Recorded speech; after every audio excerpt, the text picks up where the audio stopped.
Emma did not repent her condescension in going to the Coles. The visit afforded her many pleasant recollections the next day, and all that she might be supposed to have lost. I'm Ellen. And I'm Harriet, and this is Reading Jane Austen. Coming back after a long break because I got all behind with the editing. This week we're looking at chapters 27 to 31 of Emma, and it's your turn to go first with a 100-word summary. Okay, Emma and Harriet go shopping. They're invited to see Jane's new piano, along with Mrs. Weston and Frank. Frank wants a ball. Randall's is too small, so they decide to have it at the Crown. But Frank's called back to Enscombe as his aunt is unwell. When taking leave of Emma, she's sure he was about to declare his love before being interrupted. She decides she's a bit in love with him, but not too much. She thinks that he and Harriet might get together. Harriet is agitated about Mr Elton's marriage, and Emma gives her a lecture about duty. So that sort of came together as a whole bunch of independent sentences. It doesn't really flow very well, but I tried to get what I think are the main points. So how about yours? Harriet tells Emma that Mr Martin dined with the Coxes. As a distraction, they go to Ford's together, and Miss Bates invites them to see the new piano. Miss Bates has a conversation with Mr Knightley through the window, which everyone can hear. Prompted by Frank, the Westons plan a ball, but his aunt's illness means Frank has to return to Enscombe. He seemed to want to say something to Emma before he left. Emma feels she is somewhat in love with him, but knows she will never leave her father. She speculates on a match between Frank and Harriet. Okay, so we did cover some different points in the chapters. Yes. Which is good. Yes. So you said you had something general you wanted to say about the chapters. Yes, this brought me back to something I said when we were reading Mansfield Park about the tremendous amount of information that Jane Austen gets into what seems on the surface like a really simple narrative. And I just wonder, is this one of the things that makes her such a quality writer, that she tells you so much in what sounds like a perfectly simple narrative told from one person's point of view. Anyway, I found this was particularly significant in these chapters. That was just the general thing I wanted to say. At the start of chapter 27, we have this little bit where Emma starts to feel guilty about what she said to Frank Churchill about Jane Fairfax. And that is just so believable. You say something. You say something and then at 3 a.m. you wake up and think, I should never have said that. Yes, and she's sort of continually through these chapters, he's enticing her to keep going with it. She wants to stop. Yeah. And continually he's pulling her along. Right at the beginning of that chapter is the little piece Harriet says about what Miss Cox said to her about Mr Martin coming to dinner with them. And we've got Emma thinking, oh, there are real divisions in society and people should stay in them. Emma has finally accepted the Coles. But then who visits the Coles? Mr Cox. Who does Mr Cox have to dinner? Mr Martin. And so you've got this long entwined group of people who visit one another. And that takes us back to Weber's description of how status is defined. And he says status is defined by the people you will have dinner with, perhaps it's the ones you'll invite to dinner, and the people that you're prepared to marry. And I want to bring up the people you're prepared to marry a bit later. The next thing we have is the lovely scene of Harriet and Emma in Ford's. Thing that comes through is really the dependence Harriet is having on Emma and Emma's acceptance of it.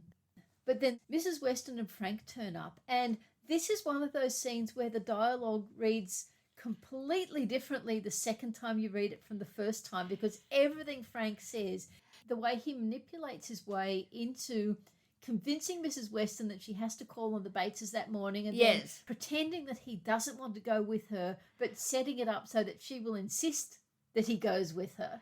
Yes. He's really very good at manipulating people. Yes. The other thing that really struck me in this chapter is Miss Bates turns up and has two incredibly long monologues. Yeah. And like I said before, previously my eyes have kind of glazed over when I read her monologues. Yeah. This time I read them much more closely. They're actually not monologues. She's talking to Mrs. Ford and says, I hear you have a charming collection of new ribbons from town. Jane came back delighted yesterday.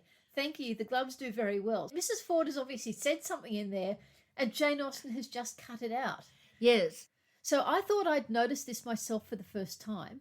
But then when I was rereading John Mullen, I discovered he said exactly the same thing in his chapter about how experimental a novelist was Jane Austen. He says that in his standard work on speech and fiction, Norman Page talks of the convention much favoured by Jane Austen, whereby the novelist is permitted to conflate into a single speech what must probably be supposed to have been uttered as several separate speeches. And John Mullen says, in fact, this convention seems to have been invented by Austen. At one extreme, it is used for the incessant flow of Miss Bates. Other people must sometimes be speaking during her unstoppable monologues, but their interventions or responses are excised. And then he reads out a section of her talk at the ball at the Crown.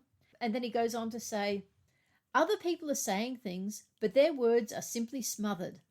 The contraction of time is part of the effect, as if the dialogue were boiling down the effects of listening to this character. Even better, if we were to be able to hear what Jane Fairfax or Frank Churchill were saying, we might be able to detect their awkwardness.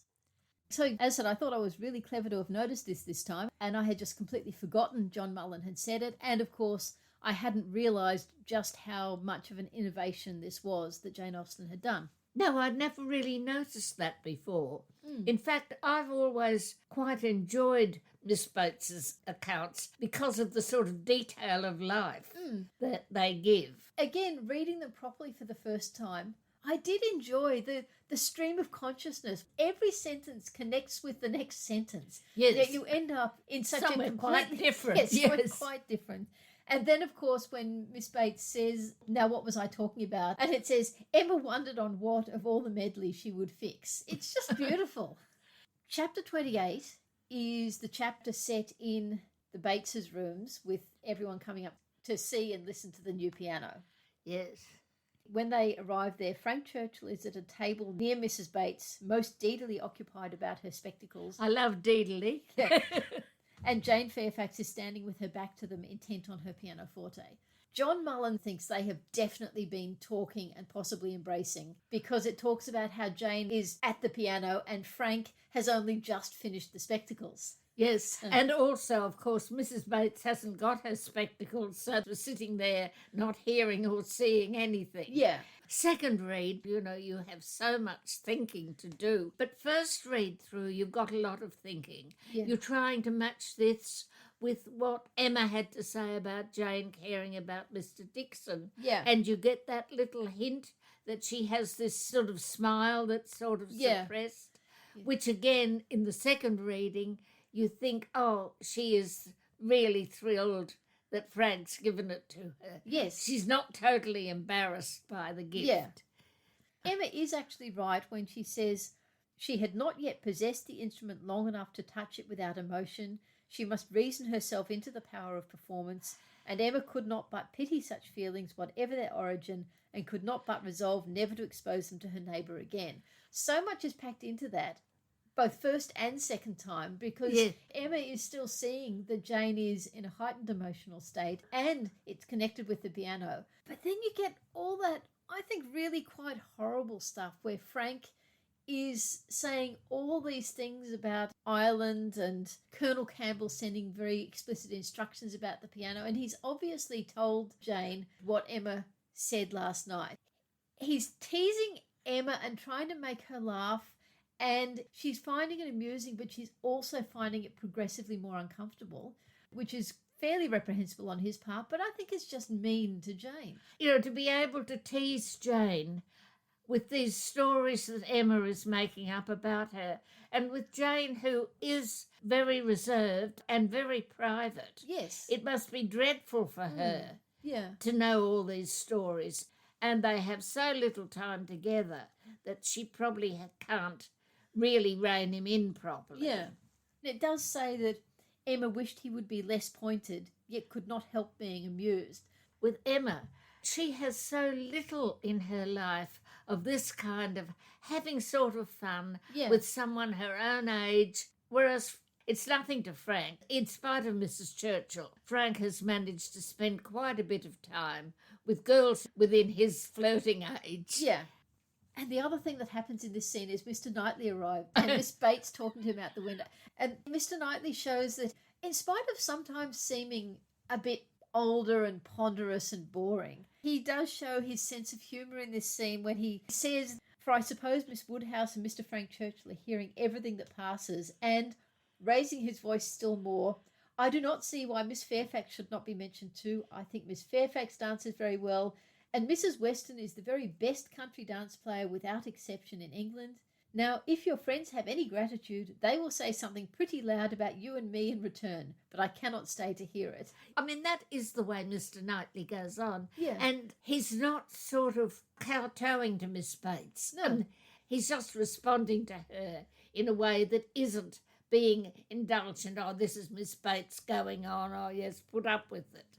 This is Miss Bates going on. Let's respond to her as another adult. Yes. He is not, in fact, condescending. He's not treating her, say, the way they treat Mr. Woodhouse. Chapter 29 is all about where can they have the ball, the discussions about that. Except there's the other thing in that chapter, which is an extra picture of Mr. Woodhouse. I might say here, you know, I have my backstory that Mr. Woodhouse was always very protected, never allowed to go anywhere or do anything. And he says he's never been to the Crown in his life. Yeah. And the Crown is the place where all the men of his standing are Yeah. always meeting. So he must not be somebody who had a more normal life and is now becoming more senile. Another one of these bits about Mr. Woodhouse and Emma's relationship that they're sown throughout the book, but you need to be attentive to see them, or at least I missed them before, which is when Emma says, "Don't you think it's an improvement to have it at the Crown?" She was obliged to repeat and explain it before it was fully comprehended, and then, being quite new, further representations were necessary to make it acceptable. So again, we get another bit about Mr. Woodhouse needs things explained carefully, and Emma always does. Yes, so she's using this perfectly good stuff about the ball, but we get this extra stuff on Mr. Woodhouse. And of course, she also builds up Mr. and Mrs. Weston because she's concerned about one thing and he's concerned about another thing, and then they both change their minds. Yes. And of course, the other thing that comes up in that chapter is showing how inept Frank Churchill is at dealing with Mr. Woodhouse, Yeah. and how he's so sure he knows how to do it. But the others so politely edge him aside. Yeah. Nobody says, "Stop it, Frank." And the chapter finishes with the insight that it's clear Mr. and Mrs. Weston have been talking about Frank and Emma when she overhears him saying to Mrs. Weston, "He has asked her, my dear. That's right, I knew he would." And this is another thing that makes it all fun for Emma, where you've got her close friends thinking about her. Yeah. And she likes that. Because that's one of the reasons she wants the ball in the first place. Not just because she wants to dance, but because she wants people to see her dancing with Frank. Yes. And also that she doubts if Jane Fairfax dances better than she does. And that's actually one in the next chapter, chapter 30. Jane is really excited about the ball. Jane says, "Oh, Miss Woodhouse, I hope nothing may happen to prevent the ball. What a disappointment it would be. I do look forward to it, I own, with very great pleasure." That is probably the first excited, unreserved utterance we've had from Jane in the entire book. A personal one. All the time, Emma has been trying to get into some sort of personal relationship with Jane, where she says what she thinks and Jane says what she thinks. Yeah. Which, I mean, she's got with Harriet, but Harriet isn't much good at pulling her thoughts out. Whereas what she's always wanted, she knows Jane is clever enough to meet her on an equality when they talk about feelings and people and so on. On an equality that the only two people in her life she's ever had she can talk to like that are Mr. Knightley and Mrs. Weston, Miss Taylor. Yes. Other than that, everyone else Emma can't talk to in that way. Well, that's why Frank has been so lovely. Yeah. She leaps at Frank Yeah. to try her ideas out on. Whereas if she tells them to Harriet, Harriet just says, oh, yes, that sounds so true. Mm. When the Churchills write back to Frank and say, no, you do have to come home now because Mrs. Churchill is ill. And then Frank comes to take leave of Emma and he's about to tell her something and she thinks that is beautiful, that little scene. And again, it's so obvious when you read it the second time because they've just been talking about the Bateses and then he says, in short, perhaps, Miss Woodhouse, I think you can hardly be quite without suspicion. And that's just after he's said that he went to see the Bateses first. So it's so obvious that that's why his train of thought is, you must have suspected there's something between me and Jane. Yes. And Emma just totally misses it. Well, because she's geared herself up and the Westons have to think that Frank is attracted by her. And up to a point he is. It's just that he's engaged to Jane. Yeah. Well, he thinks he's just flirting with Emma. But he doesn't care that it's going to bother Jane to see him doing this. Yeah. Chapter 31 really has two parts to it. Two things that happen in it. The first is Emma thinking about how she's not really all that much in love with Frank. He's more in love with her. And she's going to have to make sure she doesn't encourage him when he comes back. Which, by the way, she totally fails to do when he does come back. I love that whole passage. I almost put it for my favourite sentence, except it went on and on and on. No, I think it's just charming. Emma there making up the letters they're going to write to one another, these interesting scenes they're going to have, and then noticing, but I've always said no to him, but she's inventing all these lovely things for Frank to say about her. It's so light-hearted somehow, that bit. And her conviction that there's no way she'd say yes. And this is the first time where she starts to think maybe Frank and Harriet would work together. But then, again, it's the way Emma structures and flows so well. You have Emma thinking about Frank and herself, then you have her thinking about Frank and Harriet, and that just segues so beautifully into the fact that Harriet is really stressed out over the whole Mr. Elton getting married thing. Yes. And Emma is actually starting to get quite irritated by it. She says that she felt she could not do too much for her, that Harriet had a right to all her ingenuity and all her patience, but it was heavy work to be forever convincing without producing any effect, forever agreed to without being able to make their opinions the same. Well, she's just finding out that Harriet is less biddable than her father. She can usually persuade her father to accept things, but Harriet has taken the Mr. Elton thing more seriously. Yeah. But then she finally gets so frustrated with it that she tries to guilt trip Harriet into stopping carrying on when she says, "You're allowing yourself to be so occupied and so unhappy about Mr. Elton's marrying, Harriet, is the strongest reproach you can make me. You could not give me a greater reproof for the mistake I fell into. It was all my doing, I know." But then she says this thing that I found on this reading is so reminiscent of Eleanor talking to Marianne, when she says, "I would wish it to be done for the sake of what is more important than my comfort, a habit of self-command in you, a consideration of what is your duty, an attention to propriety, an endeavour to avoid the suspicions of others, to save your health and credit and restore your tranquillity. These are the motives which I have been pressing on you. They are very important, and sorry I am that you cannot feel them sufficiently to act upon them. My being saved from pain is a very secondary consideration. I want you to save yourself from greater pain.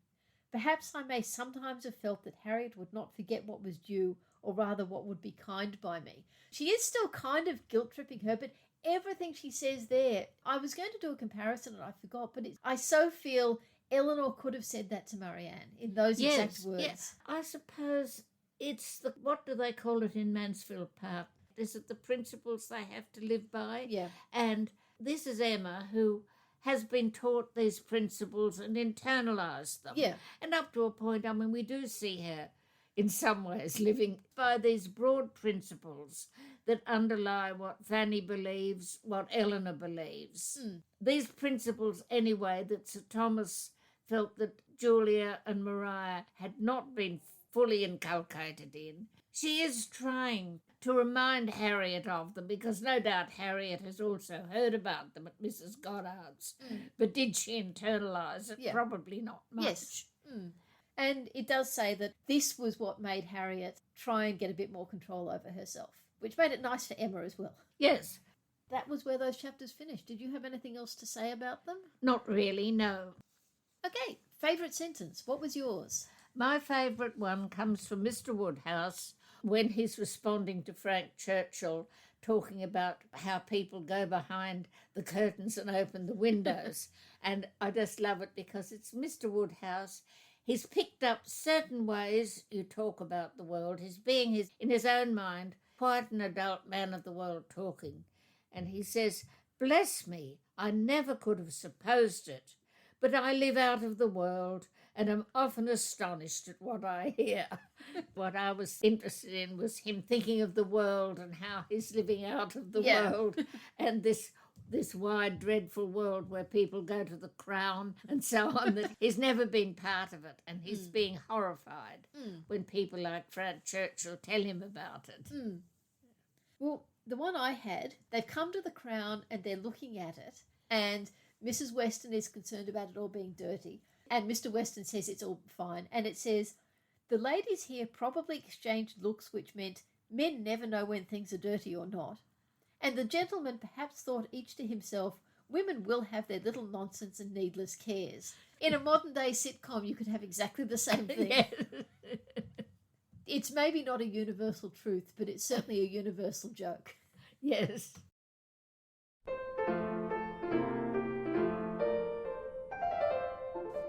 The character we're talking about this episode is Harriet Smith. Up until this reading of the book, I've always found her a really irritating character because I've just found her uninteresting and stupid. But I think this time through, I'm seeing that that's not really fair. And one thing that actually struck me just today when I was preparing for this is there are 3, to different degrees, unintelligent people in this book. There's Mr. Woodhouse, there's Miss Bates, and there's Harriet. I think actually you should put them in different order. They should be Miss Bates and then possibly Harriet and then Mr. Woodhouse. But one thing that did strike me about it is they are not ridiculed. They are not ridiculed in the way Mr. Collins is ridiculed. They are not ridiculed in the way that John Dashwood is sometimes ridiculed. They are treated with sympathy by the narrator. The narrator makes it very clear, as we saw in this chapter, that Emma is sometimes irritated by Harriet. But I do think that's quite significant in Emma, that these 3 unintelligent characters are treated not as figures to be ridiculed. We can laugh at them at times, but it's always a kindly laugh. And with Harriet's lack of intelligence, and I think it's undeniable, she is not a very bright person, but the movie adaptations that portray her as monumentally stupid, I find very irritating. What I like are the ones that just show her as incredibly suggestible, so dependent on Emma. And in the chapters we've read this time, that really funny scene in Ford's, Harriet's trying to do her shopping and doesn't know what, and it says in the end that Emma is trying with the force of her own mind to convince her that if she wanted plain muslin, it was of no use to look at figured, and that a blue ribbon, be it ever so beautiful, would still never match her yellow pattern. And then later on, the bit where Harriet says, "Send it to Mrs. Goddard's." "No." "Send it to Hartfield." "No." "Maybe it'd be better at Mrs. Goddard's." And Emma says, "I think you should not give another half second to the subject. To Hartfield, if you please, Mrs. Ford." "Aye, that will be much best," said Harriet, quite satisfied. "I should not at all like to have it sent to Mrs. Goddard's."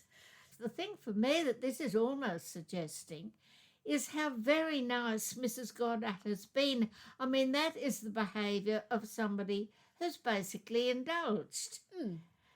She's like a much younger teenager. Rather than being 17, she's behaving more like a 13 or 14-year-old. And it's the parent who's prepared to stand there and say, "Okay, make up your mind. Yes, that's what you want. No, that would be foolish." And this also made me think, back when we were talking about the Martins and Mrs. Martin, I think Mrs. Martin will train Harriet up. Yes. Towards the end, Mr. Knightley says that he's come to see Harriet as an artless, amiable girl with very good notions, very seriously good principles, and placing her happiness in the affections and utility of domestic life.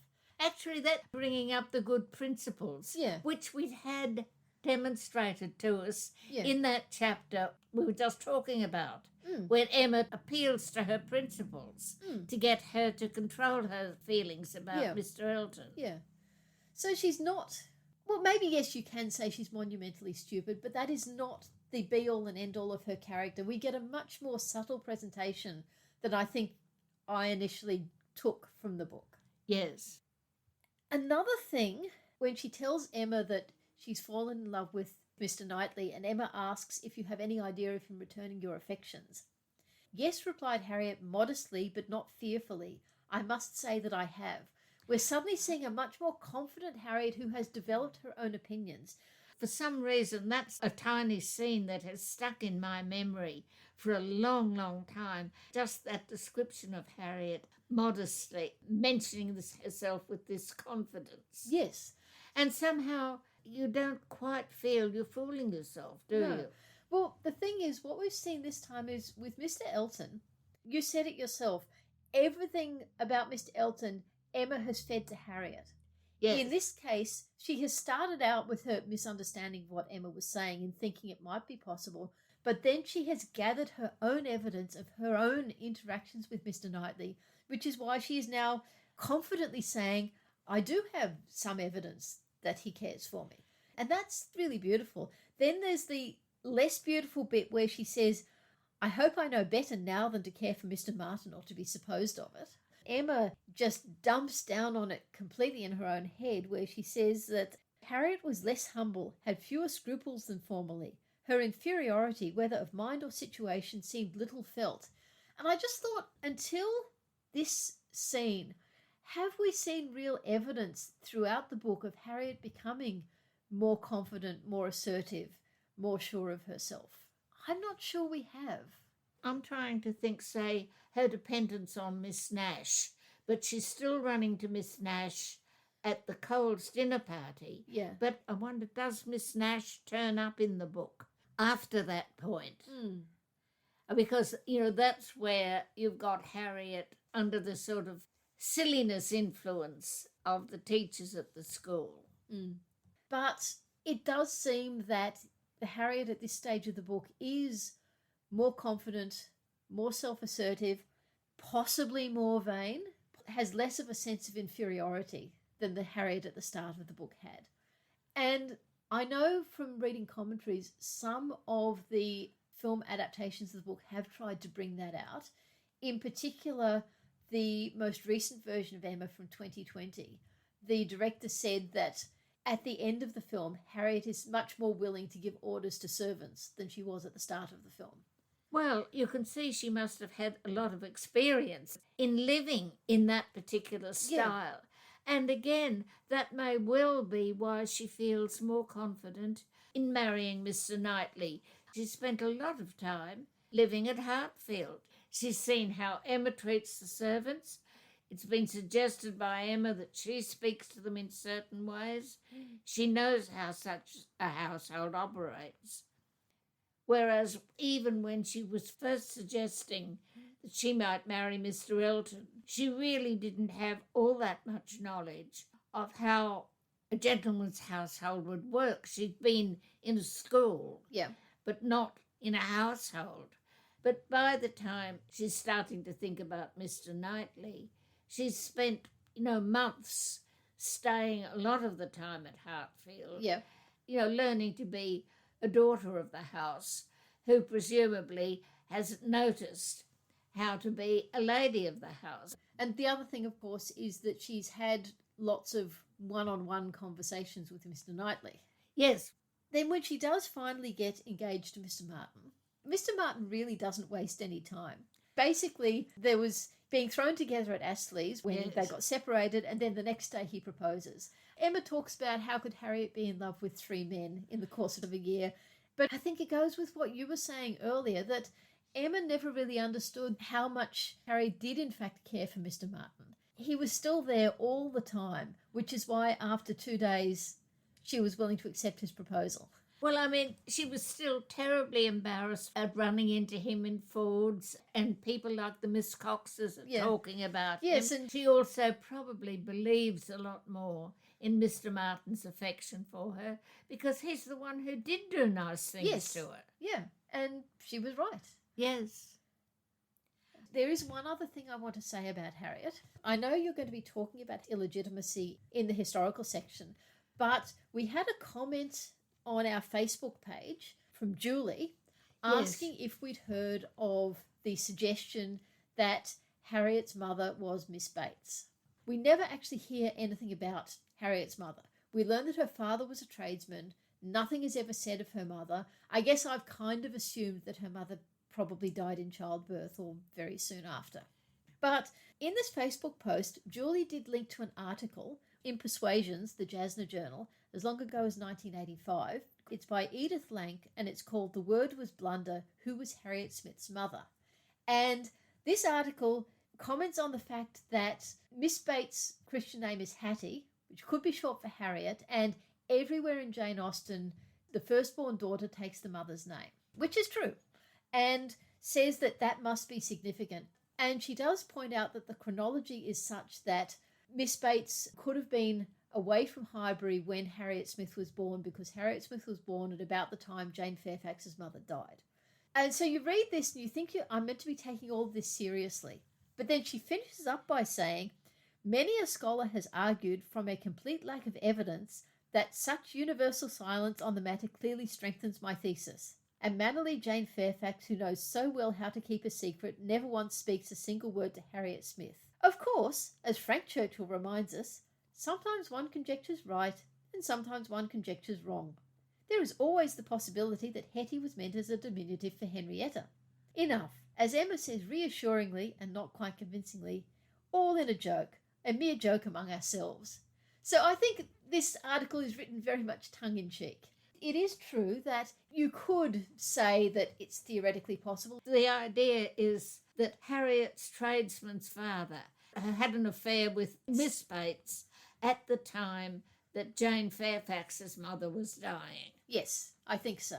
What she says is, the chronology, carefully constructed as always by Jane Austen, easily allows for a visit by the secretly pregnant Miss Bates to her dying sister, for Jane Fairfax was 3 years old when her mother died and is not quite 3 years older than Harriet Smith. The child is born far from Highbury, and Lieutenant Fairfax's widow, the only witness, dies soon after. And as old Mrs. Bates complains, nobody tells her anything. Once I got to the end, I found this a delightful article to read. Yes. Helena Kelly, in her book Jane Austen, The Secret Radical, she also starts from the fact that Miss Bates is called Hetty, but she says this means that Harriet Smith could be Jane Fairfax's mother's daughter. I think what Helena Kelly is saying is that Jane Fairfax was born, her father dies, then her mother has a relationship with a tradesman and is pregnant. She dies in childbirth, and this is the second-born daughter. She's given the name Harriet. She's given over to her father.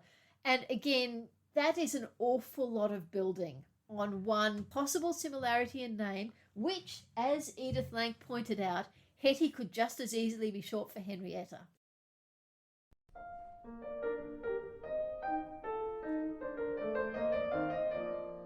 In the historical piece today, I'm going to be talking about how illegitimacy was regarded in the social circle Jane Austen wrote about.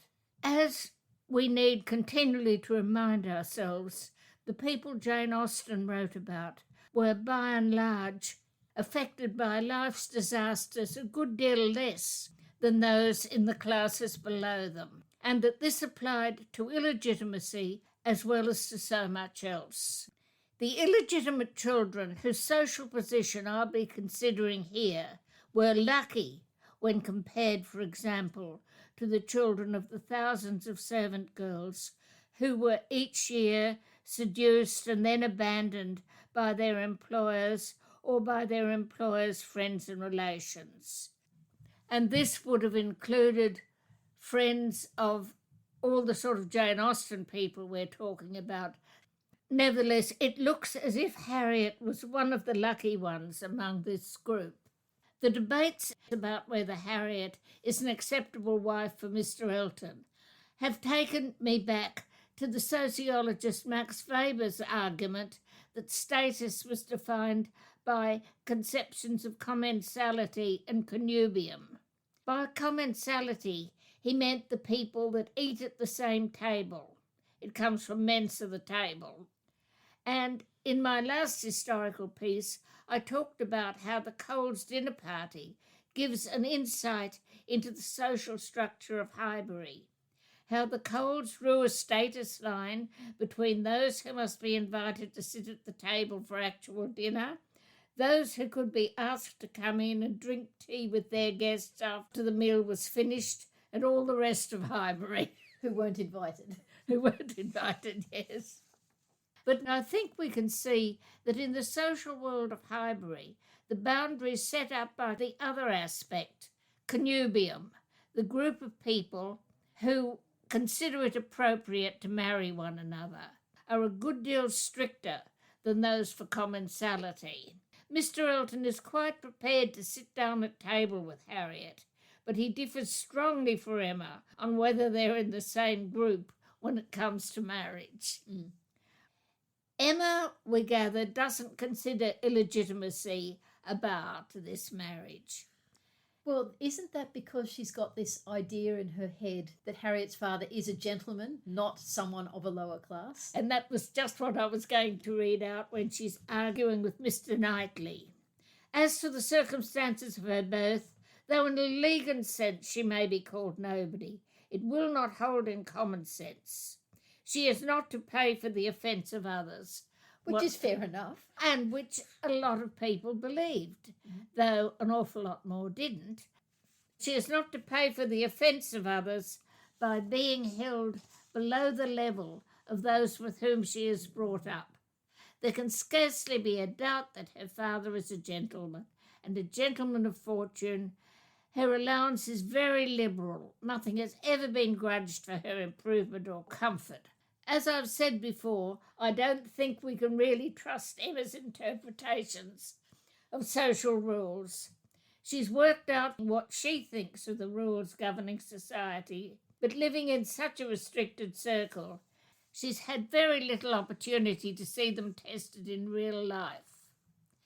And at first she claims that Harriet's social position comes from her own friendship with Emma, and that she must therefore marry a man who would be invited to dine at the same table with Emma, which, of course, includes Mr Elton, but excludes Mr Mountain. This passage also suggests that she has had romantic fantasies about Harriet's actual parents, and when it's revealed that Harriet's father was only a well-off tradesman, she is appalled at the connection she had been preparing for Mr Knightley or for the Churchills or even for Mr Elton, the stain of illegitimacy, unbleached by nobility or wealth, would have been a stain indeed. But was it just the illegitimacy that was the problem? If Harriet's fortune had been larger, or if she'd been acknowledged by her father, would things have been different, even if he was a tradesman? To answer this question, I've tried to fit the way Jane Austen suggests illegitimacy was regarded with other little scraps about illegitimate children that I've picked up from various sources. My impression, though I have to admit it's influenced by Victorian examples rather more than Regency ones, is that it was more or less up to the parents of the illegitimate child to decide whether or not that child would be acknowledged as a relation by the wider family. Whether, as in Harriet's case, it would be given an income for life but not acknowledged, or it would be acknowledged and their friends and acquaintances would be expected to acknowledge the child as more or less an equal. It is possible to see how wide the opportunities could be, and I've just selected one or two more or less contemporary cases that seemed to go along with what Harriet's position was. In the first place, you can compare her with Charles Dickens's father, who was born probably about the same time as Harriet. He was the son of a servant in a very grand house, but it's presumed by Dickens's biographers the servant was made pregnant by an even more distinguished guest at the house. Mm-hmm. Like Harriet's father, Dickens's grandfather never acknowledged the Dickens family as his relatives, but it's presumed because he had plenty of power, he got him a job in the Navy office where he didn't have to do much at all, mm-hmm. and a nice little income came in. Mm-hmm. But Dickens and his brothers and sister were never invited to meet their grandfather in any way. But it was not necessarily like this. There is the example of a different outcome revealed in the painting called Portrait of Dido Elizabeth Bell and Lady Elizabeth Murray, and a contributor to the Persuasions Journal has argued that this shows the relationship of the Earl's daughter and her illegitimate cousin as similar to that of Fanny and the Bertram sisters. On the other hand, very recently I watched an episode of the TV program Who Do You Think You Are?, which also seemed pertinent to this. It was about an English actress who discovered that she had ancestors who'd served in the East India Company's army in the 1790s and 1800s. And one of these was serving in North India and had a relationship with an Indian woman from that district that they haven't been able to find anything much about. But together they had a little girl, and this little girl was called Harriet too. And then in 1810, when the little girl was about 3 years old, the father died. And when his mother back in England heard, which was about 6 months later because it took that long for a letter to get from India back to England, she immediately made arrangements for the little girl to be taken from her mother and brought back to the UK. Which is kind of appalling. Oh, absolutely dreadful.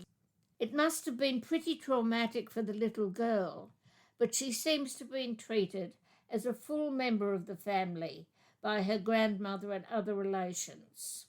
In her teens, she was sent to a boarding school in Bristol, where she was enrolled under the family name, and the great-aunt left her £800 in her will. When she was about 25 and still unmarried, like Jane Austen's aunt a generation earlier, she joined what was known as the fishing fleet of girls going out to India to find a husband. Her first husband, a naval officer, died, but an East India Company officer followed her back to England and married her, and then they went back to India and had a string of children. The poor mother to have this child just taken away from her. We don't know anything about what happened to the mother, and of course we don't know anything about what happened to Harriet's mother. We know what the father did, that he cared about Harriet. Yeah. Well, I suppose she might have died in childbirth. She might have died some years later before Harriet was sent to school, or she might have brought up Harriet and then had Harriet ripped from her arms to be sent to school. Yeah, or she was given some money when she had the baby, then the baby was ripped away from her and she was sent back to be a housemaid.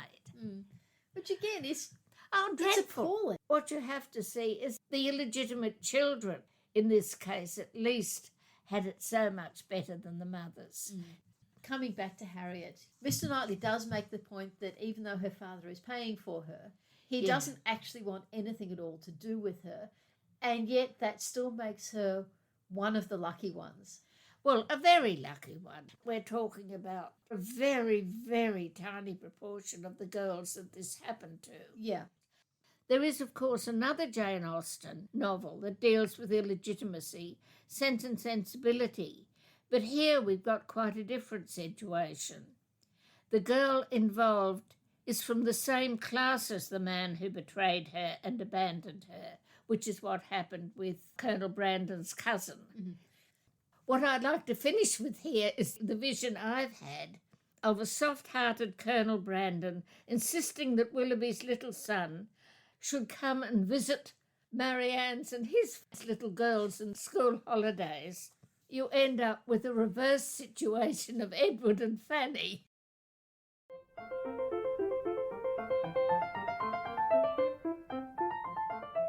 So for pop culture this episode, we've now finished all of the faithful, in inverted commas, adaptations of Emma.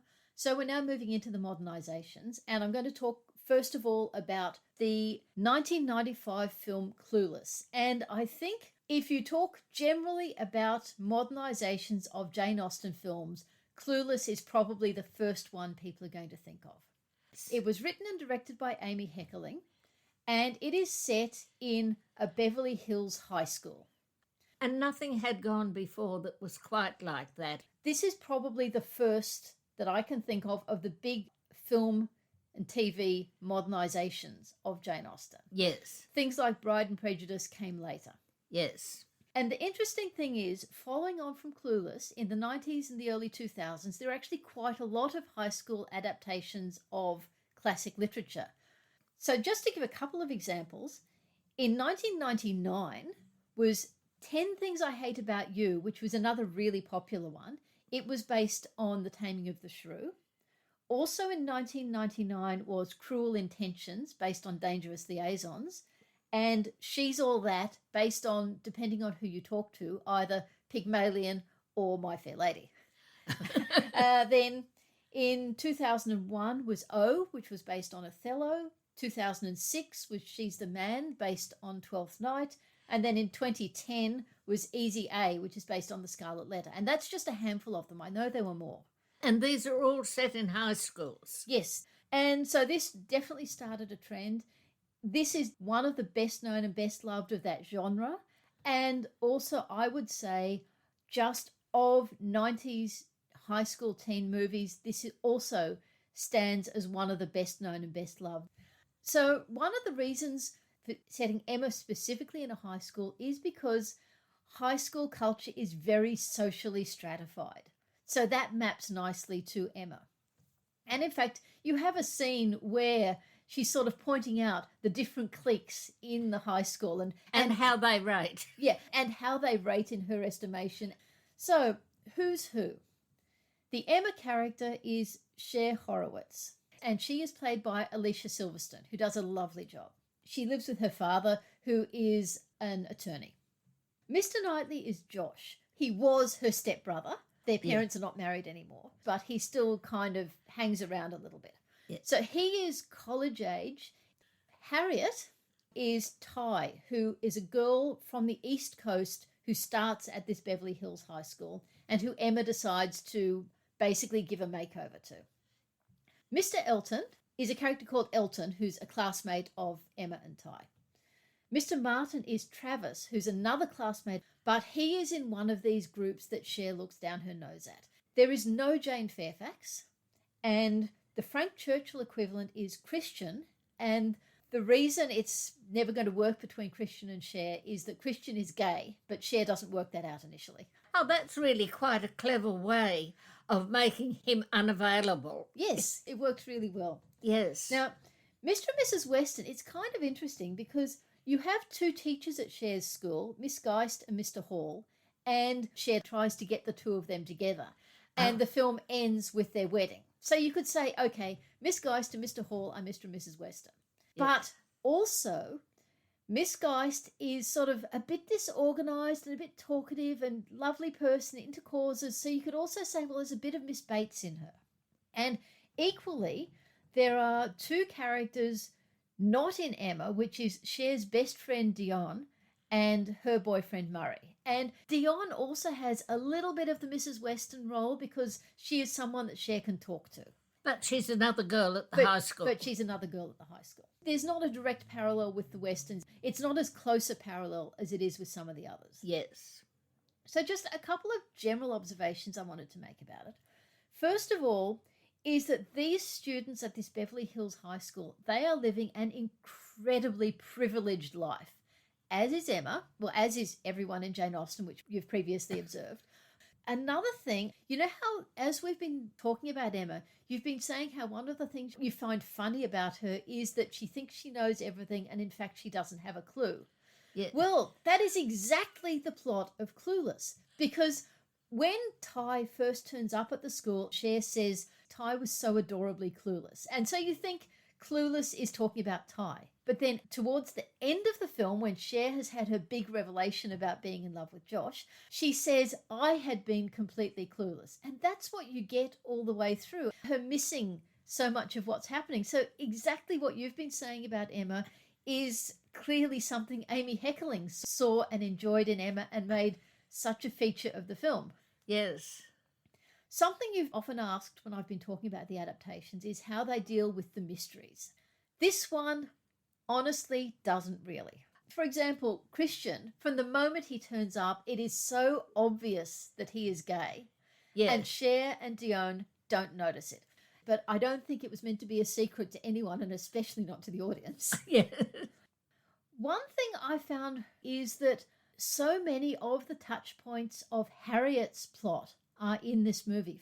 So has she plucked the Harriet character out of a lower group? Ty has come in and she's not already part of one of the groups. She is meant to be not quite as classy as the rest of them. And so she's going to catch Ty before Ty sort of gets absorbed in the wrong group. Yes. Now, one of the first people Ty meets at the school is Travis. And she obviously really likes him, but Cher says, no, you do not want to associate with people who are going to get wasted at school. But, and again, this picks up with what you've been saying. It's clear that even when Cher is trying to make Ty interested in Elton, anytime Travis is around, Ty is looking at him and aware of him and clearly much more attracted to him than Cher necessarily picks up on. So you've got that happening. And then there's this party they go to. And Cher ends up being given a lift home by Elton. And it's in the car that he says, forget Ty, I'm interested in you. After that, Christian is going to take Cher to, I think it's a nightclub.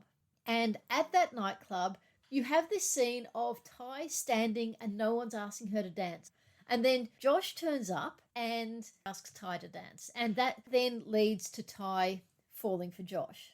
And I think it's after that you have a scene mapping to the Precious Treasures scene in the book of Ty burning a thing that's associated with Elton. Then there's a scene where she's at the mall and she's sort of joking around with some guys, holding her over the edge over a barrier with a big drop, and she starts screaming. And Christian, who is, of course, the Frank Churchill equivalent, runs up and saves her. So even though it doesn't have the same implications of Emma thinking Harriet is in love with Frank, it still has the event of Christian saving Ty. So, as I said, point for point, there are so many clear, absolute connections with the Harriet story. I thought I'd finish, and by finish I mean spend probably at least as long again talking about just how close the characters are to their equivalents in the book. So starting with Cher, she is younger than Emma. She's 15 when the film begins and about 16 by the time it finishes. And she seems very young. She calls her father daddy all the time. Sometimes she can be a little bit whiny. She's more infantilized than Emma in the book is. Probably just because she presents as so much younger, it's kind of more forgivable, I find it. But something she has that I don't necessarily get from the Emma of the book is she has this joy in life. She has an exuberance. Emma's trying every now and then to be sort of lady of the world rather than... Yes, and Cher is just, she loves life, she's exuberant. She's actually not stupid, but she's also never really thinking terribly seriously about things, which is one of the issues Josh has with her. Yeah. What she gets crushed by, which I think is the equivalent of the Box Hill scene, is she fails her driving test. This is something she can't argue her way out of. So this is her moment of realization, and it's as a result of that she does some self-examination, and then she realizes she's in love with Josh. So she is not the Emma of the book. But what I felt when I saw it, and what I still feel, is that I did get her in a way I never got Emma of the book, because she really is completely engaging in spite of her faults, and she is totally, totally well-meaning. In the mid-1990s, when you had this, and then you had Gwyneth Paltrow, and then you had Kate Beckinsale, if you asked me in 1997 who was my favourite Emma, I would probably have said Alicia Silverstone, because I just like her so much better than the others. Yes. And I think that is an important aspect of this film. By making Emma younger, all of these faults are somehow just more forgivable, and Alicia Silverstone's performance is just so lovely that Yeah. you kind of have to forgive her. Now, Emma's father, Mr Horowitz, is completely different from Mr Woodhouse. He's an attorney, he has big cases that he focuses on, but you have Cher telling him not to eat fast food, and the doctor says he must do this and mustn't do that, which is kind of a cute reference to Mr Woodhouse. Except the opposite, because Mr Woodhouse worries all the time about what he's eating. Yeah, so it's a reference, but the opposite. But what you do have that is very like Mr Woodhouse is he's protective of Cher, and more importantly, he absolutely adores her. One thing about Ty as Harriet is this kind of subtle thing that Harriet gains confidence throughout the book, and in particular, by the end, she's saying, I hope I know better than to think of Mr Martin. And, well, you get the same thing with Ty in that she continues initially to have this clear attraction for Travis, but then towards the end, she actually dismisses Travis completely and is quite cruel to him. So Cher actually takes her at some point for being a real rival, does she? And they do actually have a fight about it. And the fight culminates in one of the iconic lines of the film, which is when Ty says to Cher, "You're just a virgin who can't drive." And I think that is the equivalent of Mr Knightley's badly done Emma. That devastates her and makes her go through this very short period of self-reflection. Yes. The last one to talk about is Josh, Mr Knightley. He's probably somewhere between 18 and 20, which does mean that having a relationship with a 16-year-old, it has a slightly ick factor, but in the same way that Emma and Mr Knightley has a slightly ick factor. So whether that was intentional or not, I don't know. He's into causes, he's into serious reading. Sometimes he's a bit of a caricature. At one point, Cher says to him, "You think I'm just a ditz with a credit card." But you get the friendship between them and the banter between them, and you do get that they've got this relationship that's been built up from when they were stepbrother and sister. They understand each other, they can laugh at each other, they can tease each other, and then that transitions over into him kind of noticing her and her noticing him. So I just feel it is a really clever adaptation of Emma to a modern setting. There are so many clear touch points to the book, but that work. They don't feel strained. She didn't feel obliged to put everything in, which again I think is good. Yeah, the characters' personalities aren't exactly the same, but you can see the connection. There are some aspects of it that are maybe a little bit 1990s now, but it is still an enjoyable film to watch, and it works. I just think as a clever, smart, modern adaptation of Emma, it works so well, and it is a really fun movie. So that was Clueless. On our original schedule, I had planned next time to talk about Aisha, the Bollywood version of Emma. But I have discovered that there appears to be absolutely no streaming service in Australia that it's available on, and I can't find it on DVD that has English subtitles. And so next time I'm going to go straight into the first of the two web series, Emma Approved.